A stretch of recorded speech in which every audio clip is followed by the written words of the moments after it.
What is up, kittens? It's your girl Redavyn. New hair, who this? Well, of course, by this time you can tell that this hair ain't new no more. It's about 2 weeks old, to be exact. Yeah, I had to get it done because me and the hubby went to VA for a wedding. Sorry, y'all, eating on these good old hot Cheetos.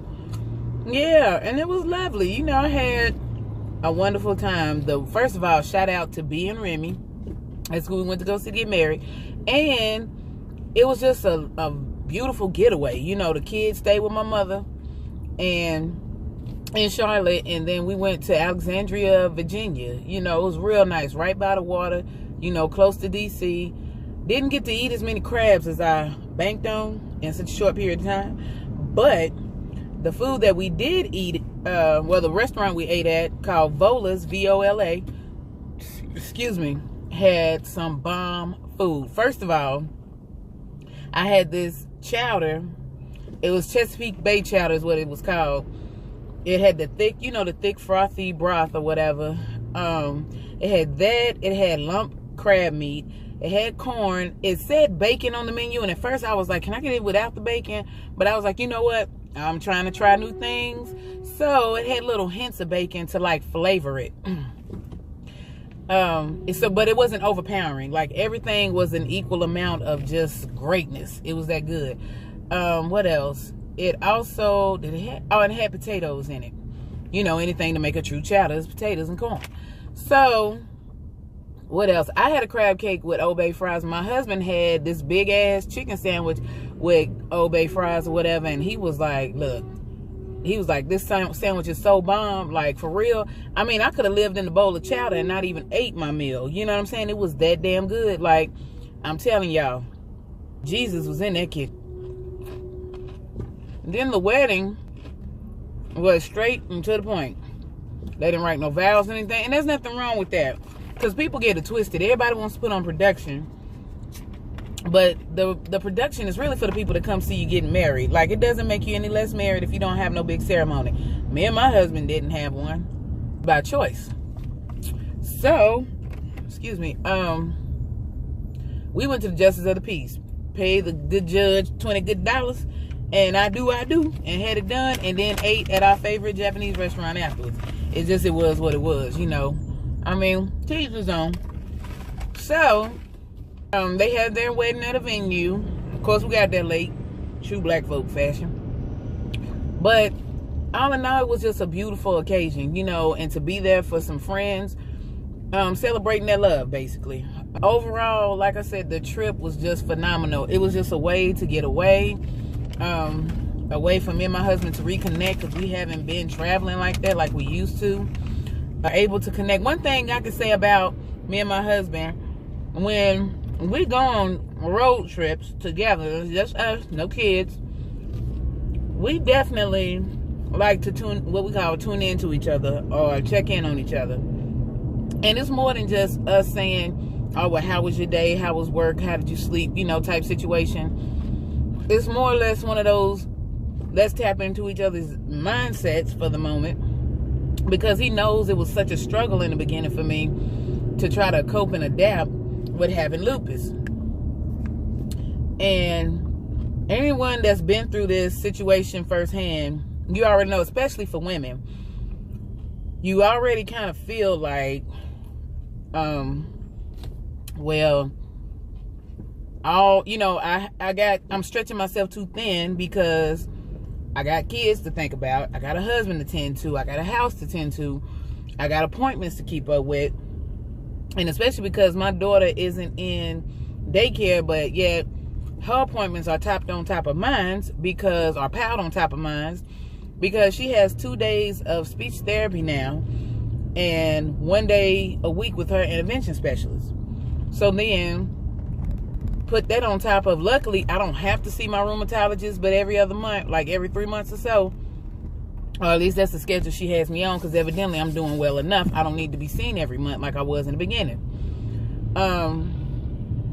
I have that, but see, the downfall about that is you end up turning into the in-house secretary.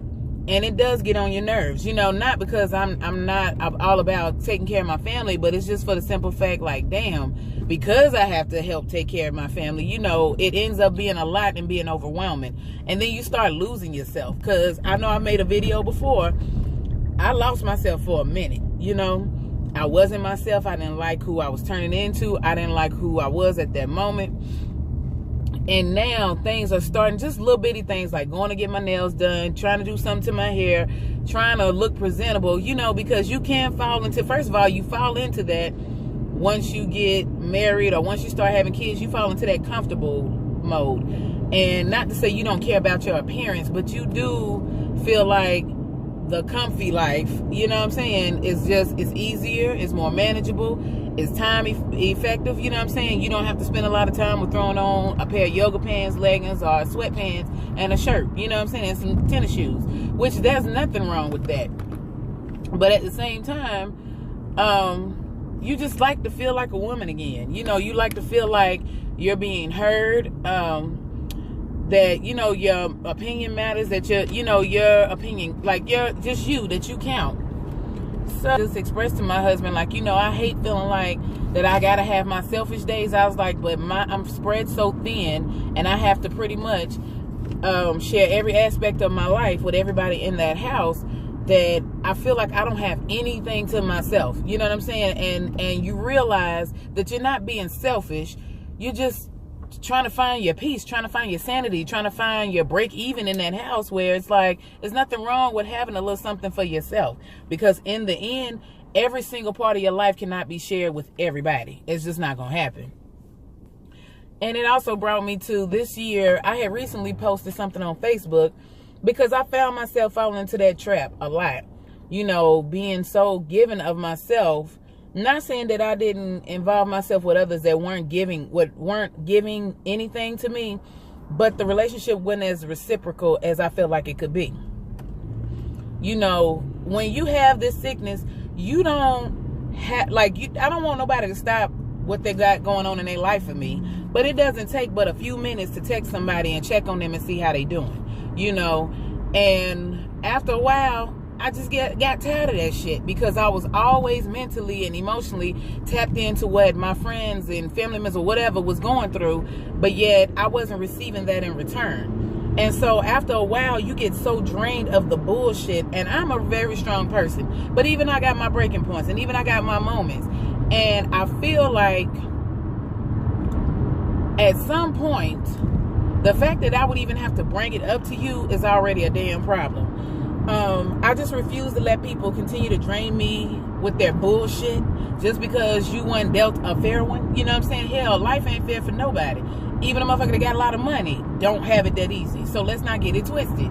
I gave too much of my energy and let people impede on my peace and sanity with, like I said, what they had going on. And then when I'm tapped out, where the hell is my backup? You know, what the hell is my you know, where the hell is my support system? And being here in a new city or whatever, like, you try to make connections with people, but sometimes some people are just reasons and some people are just seasons.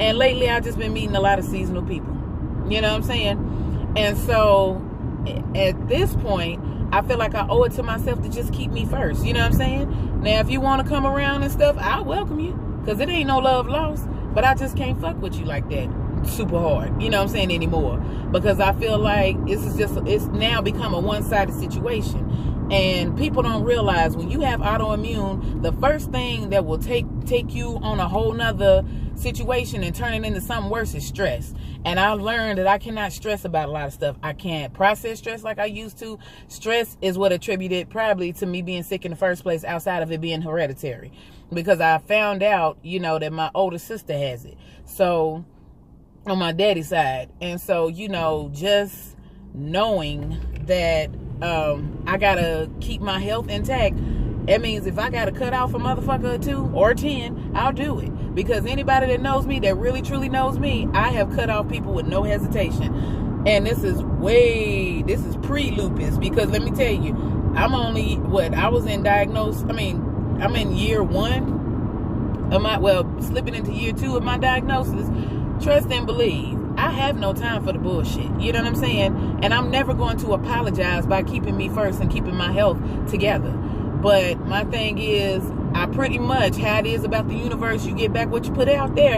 I'm definitely going to give you back what the fuck you give me. Just know that in advance, okay? I'm always trying to be a listening ear to people, you know, and if they need my advice or if they just need somebody to talk to, I'm always going to be here for that, you know? But I can no longer take on your bullshit, you know, because for whatever reason you feel like it's okay for just the world to hear about your bullshit, and then you feel like you don't have to reciprocate. You know what I'm saying? I just don't have time for it anymore. What I will say is that I have a friend in particular that's back in my hometown in Charlotte, and she has fibromyalgia and a host of other things going on. But you know what? When she's on my mind, not because just at my convenience, but because, and again, and I understand people are busy, they got their lives. There are mothers, there are wives, there are people who just are overall caretakers of other people. So don't get it twisted, because I still am that. Like, I didn't relinquish my rights to any of that because I became sick. It just took me a second to get back on point, you know, but I still found time to fill out an application, start working again, still be a mother to my kids, still be a wife to my husband, still cook, still clean, still eat all of the above. And I have no signs of slowing down. I'm showing no signs of slowing down. But my girlfriend, you know, I always holler at her whenever I can, whenever I can think to do it, because she doesn't have anybody that comes by to holler at her, you know. And if I was back at home, I would definitely be coming to visit her, whether we go out to eat, whether we're just hanging out and having conversation, whether we're just having a couple of drinks, any and all of that. You know what I'm saying? Me and her have gotten closer. And it's the very people that you, not that I would never think that we didn't have the potential to get close, but it's the very people, like, basically, I'm just going to focus on fostering the friendships that foster me, you know, that feed my soul, that feed my spirit, that are always positive, that check on me sometimes, you know, because even the strongest person has a weak moment, and I'm a very, very strong person. But at the end of the damn day, I've reached my breaking point with people and bullshit, and I feel like I don't need the added stress. You know, I got a teenager, I got a child in elementary school, and I have a toddler. That's enough. And anybody who's a parent can relate, you know, regardless of whether you got 1 kid, 2 kids, or 12. You know what I'm saying? It all relates and comes together some kind of way.